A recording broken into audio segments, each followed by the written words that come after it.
दोस्तों स्वागत है एक बार फिर आपका। और पिछले वीडियो में हमने उदाहरण नंबर 6 को विभाजन एल्गोरिथम की मदद से हल किया था। साथ ही हमने विभाजन एल्गोरिथम की सत्यता की जांच भी की थी। आज हमारे सामने उदाहरण नंबर 7 ये है 3x³ + x² + 2x + 5 को 1 + 2x + x² से भाग दीजिए। तो सबसे पहले चूँकि हमें इस बहुपद में भाग देना है इसलिए हमने इसको अंदर लिखा है। और किस बहुपद से भाग देना है? 1 + 2x + x² से हमें इसमें भाग देना है। तो यहाँ पर देखिए कि ये जो है अपने मानक रूप में नहीं है। मानक रूप से हमारा तात्पर्य है कि सबसे पहले x⁴ वाला पद, फिर x वाला पद और फिर अचर राशि के रूप में हम इसे लिखेंगे और उससे भाग लगाएंगे। तो हमने यहाँ पर जो है 3x³ + x² + 2x + 5 और इसे हमने मानक रूप में परिवर्तित कर दिया है और हम भाग दे रहे हैं इसके अंदर x² + 2x + 1 से। तो भाग देने के लिए सबसे पहले आपको बताया गया था कि इसका पहला पद जिसमें हमें भाग देना है उसका पहला पद और जिससे हम भाग दे रहे हैं उसका पहला पद, इन दोनों को ले लीजिए। तो हमें जो है 3x³ और इसमें भाग देना है किससे? x² से। तो हमें कितना मिलेगा? 3। और x³ को अगर हम लिखना चाहें अगर अच्छे से तो x × x × x और x² को लिखेंगे x × x। यहाँ पर 2x हमारे कैंसिल हो गए और हमें मिलने वाला है यहाँ पर कितना? 3x जो हमें मिल जाएगा। तो हमारे जो भागफल है उसका पहला पद जो हमें प्राप्त होगा वो कितना प्राप्त होगा? यहाँ पर 3x प्राप्त होगा। तो भागफल में हमने 3x लिखा। जब 3x आ गया तो इस 3x का गुणा हमें किस में करवाना पड़ेगा? x² + 2x + 1 में। तो इस 3x से हम गुणा करवा देते हैं x² + 2x + 1 के अंदर। तो हमें जो नया पद जो मिलने वाला है, नया बहुपद मिलने वाला है वो हमें प्राप्त होगा 3x³।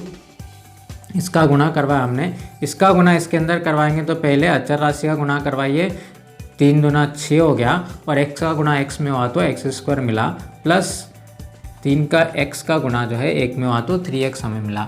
इसको हमें लिखना कहाँ पर है? इस पद को हम लिखेंगे इसके नीचे और इस तरीके से लिखेंगे कि x³ वाला जो पद है उसके नीचे x³ आ जाए, फिर x² वाला जो पद है उसके नीचे x² वाला पद आ जाए और फिर x वाला पद है उसके नीचे x वाला पद आ जाए। अगर हम यहाँ पर ऐसा नहीं कर सकते हैं तो फिर हमारा सवाल जो है वो गलत हो सकता है। जब हमने यहाँ पर जो है ये पद लिख दिए हैं उसके बाद हमें क्या काम करना रहता है? घटाना पड़ता है। और घटाने के लिए क्या बताया गया था कि घटाने में हम जो नीचे वाले जो चिन्ह हैं वो सारे बदल जाएंगे। यहाँ पर कोई भी चिन्ह नहीं है, इसका मतलब प्लस है तो इसका नया चिन्ह क्या हो गया? माइनस हो गया। यहाँ पर भी प्लस है तो इसका नया चिन्ह भी माइनस हो गया और यहाँ पर भी प्लस है तो तीनों का नया चिन्ह जो है वो हमें प्राप्त हुआ, माइनस प्राप्त हुआ। अब हमें इसको घटाना है तो 3x³ में से 3x³ को हम घटाएंगे तो ये दोनों हमारा कैंसिल हो गए। यहाँ पर अब देखिए x² कैसा है? प्लस का है और यहाँ 6x² कैसे हैं? माइनस के हैं। अतः हम कह सकते हैं कि माइनस के जो हमारे पास में कितने हैं? 6 हैं और प्लस का कितना है? 1 है। तो हमारे पास में कुल मिलाकर के ये प्लस माइनस ये दोनों घट जाएंगे तो बचेंगे कितने? माइनस के 5x² बचेंगे। 5 के साथ में क्या बचेगा? हमारा x² बचेगा। तो -5x² यहाँ पर हमें बचा। यहाँ पर प्लस के 2 हैं और ये चिन्ह कौन सा है? माइनस है। तो माइनस के कितने? 3 हैं। तो प्लस के 2 और माइनस के 3, तो +2 से माइनस के 2 हमारे कैंसिल हो जाएंगे और सिर्फ बचेगा कौन? माइनस का 1 बचेगा। और 1 के साथ में क्या लिखना पड़ेगा? चूँकि यहाँ x है तो हमें भी यहाँ पर जो है -x लिखना पड़ेगा। बचे हुए पद को हम ऐसा का ऐसा नीचे लिख देंगे। जितने भी पद बचे हुए होंगे उन्हें हम नीचे लिख देंगे। अब ये हमारी पहली स्टेप कंप्लीट हुई। दूसरी स्टेप के लिए हमें क्या करना है? दूसरी स्टेप के लिए भी वही, इसका पहला पद क्या है? -5x² और इसका पहला पद कितना है? x²। तो -5x² में हमें भाग किससे लगाना पड़ेगा? x² से भाग लगाएंगे, कैंसिल हुआ, कितना बचा? -5 बचा। यानी कि हमारे जो भागफल का जो अगला पद है वो कितना प्राप्त होगा? -5 प्राप्त होगा। और -5 से गुणा किसके अंदर करवाना पड़ेगा? क्योंकि हम जब भी भाग देते हैं तो जो भागफल में जो पद या संख्या लिखते हैं उसका गुणा हमें इस भाजक के अंदर करवाना पड़ता है। तो -5 में गुणा होगा x² + 2x + 1 से हम गुणा करवाते हैं x² + 2x + 1 से। ये हम पहाड़े की जैसे नहीं करवा रहे, क्योंकि यहाँ पर हमारे पास में बहुपद है तो बहुत सारे पद अपने को यहाँ पर लिखने के लिए मिलेंगे, कोई एक संख्या नहीं है, इसलिए हमें अलग से जो है गुणा करवा लेना चाहिए ताकि गलतियाँ हमारी कम से कम जो हैं हो। और अगर हम अच्छे से करेंगे तो हमारी सारी गलतियां जो है यहाँ पर ख़त्म हो सकती है। प्लस और माइनस का हमने गुणा करवाया तो -5 का गुणा 2 में हुआ तो 10x मिला, और प्लस माइनस फिर -5 का गुणा 1 में हुआ तो 5 मिला। अर्थात हमें ये जो पद मिले हैं ये हमें कहाँ लिखने हैं, यहाँ लिखने हैं। तो सबसे पहले क्या मिला हमें -5x²।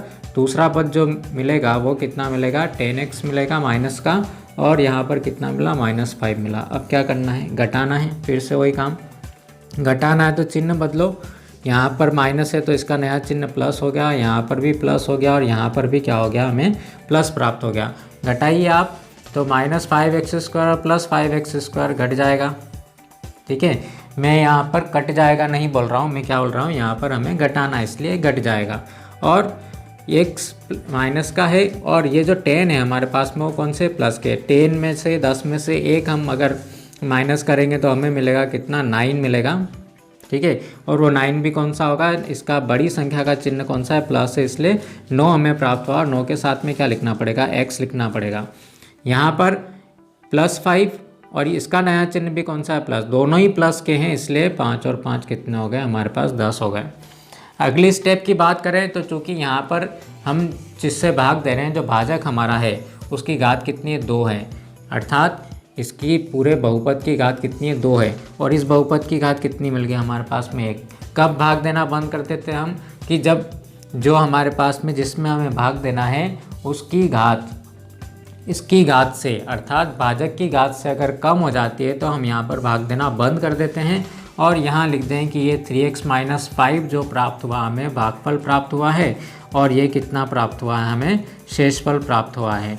हम यहाँ पर लिख सकते हैं कि इसको हमें भाग देने पर जो भागफल प्राप्त हुआ है वो प्राप्त हुआ है 3x - 5, और जो शेषफल प्राप्त हुआ है उसका मान जो हमें प्राप्त हुआ है वो कितना हुआ है, 9x + 10 हमें प्राप्त हुआ है। अब इसकी सत्यता की जांच अगर हम विभाजन एल्गोरिथम से करना चाहें तो विभाजन एल्गोरिथम क्या कहता है कि यदि आप जो है किसी बहुपद में या किसी संख्या में किसी अन्य संख्या से भाग देते हैं, तो जब भी हम भाग देते हैं तो भाजक गुणित भागफल में शेषफल को जोड़ दें तो वो जिस संख्या में भाग दे रहे हैं उसके बराबर, अर्थात भाज्य के बराबर हमें प्राप्त हो जाता है। यहाँ हम भाज्य क्या है हमारे पास में, उसको हमने एक बहुपद मान लिया है, क्या मान लिया, px मान लिया।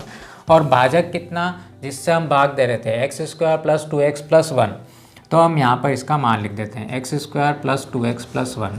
और भागफल कितना प्राप्त हुआ हमें, भागफल प्राप्त हुआ है 3x - 5, तो इसको भी हम कोष्टक में लिखेंगे 3x - 5। और शेषफल कितना मिला है, 9x + 10 हमें प्राप्त हुआ है, तो यहाँ पर +9x + 10 लिख देते हैं। देखते हैं इसको हल करके कि क्या इसका जो मान है वो इस बहुपद के बराबर आता है क्या। तो सबसे पहले काम क्या करना है अपने को, इस x² का गुणा पूरे कोष्टक के अंदर होगा, तो x² का गुणा हम पूरे कोष्टक के अंदर करवाएं तो x² × 3x - 5। फिर यहाँ कौन सा चिन्ह है, प्लस का चिन्ह है, हम 2x का गुणा करवाएंगे, किसके अंदर करवाएंगे, 3x - 5 के अंदर। फिर इस 1 का गुणा भी पूरे कोष्टक के अंदर होगा, तो 1 का गुणा होगा 3x - 5 के अंदर, और साथ में हमें क्या मिल गया, +9x + 10 हमारा जो है बचा हुआ रहेगा। गुणा करवा देते हैं हम इन पदों का, तो x² का गुणा 3x में हुआ तो 3x² × x, x³ हो गया, प्लस माइनस -5x² हमें मिलेगा। फिर आगे हम बढ़ते हैं तो प्लस संख्या का संख्या में गुणा करवाइए, सबसे पहले 3 दूना 6 हुआ, x का गुणा x में करवाया तो x² मिला, प्लस माइनस चिन्ह हमें प्राप्त होगा, इसका गुणा हमें इसके अंदर करवाना है, तो संख्या का गुणा पहले करवा दीजिए, 5 दूना 10 हुआ, और यहाँ पर इसके साथ में क्या है, x है, और यहाँ पे कुछ नहीं है तो x यहाँ पर हम लिख देंगे। प्लस इस 1 का गुणा हमें 3x में करवाना है, प्लस -5 हमें प्राप्त हुआ, और साथ में क्या है हमारे पास में, +9x + 10 और हमारे साथ में है। तो यहाँ पर देखते हैं हम कि सबसे पहले 3 घात वाले पद को ढूंढते हैं, क्योंकि हम इसको मानक रूप में लिखना चाहते हो। सबसे अधिक घात वाला पद सबसे पहले। उसके बाद में 2 घात वाले कितने पद हैं वो देख लीजिए, -5 और +6x²। x² कितने हैं, -5 के हैं और प्लस का 6 है। तो 6 में से 5x² अगर हम कम करेंगे तो हमें प्लस का 1x² जो है यहाँ पर प्राप्त हो जाएगा। फिर अगला नंबर आता है x का। ये भी x है और ये भी हमारे पास में x है और एक x यहाँ पर है।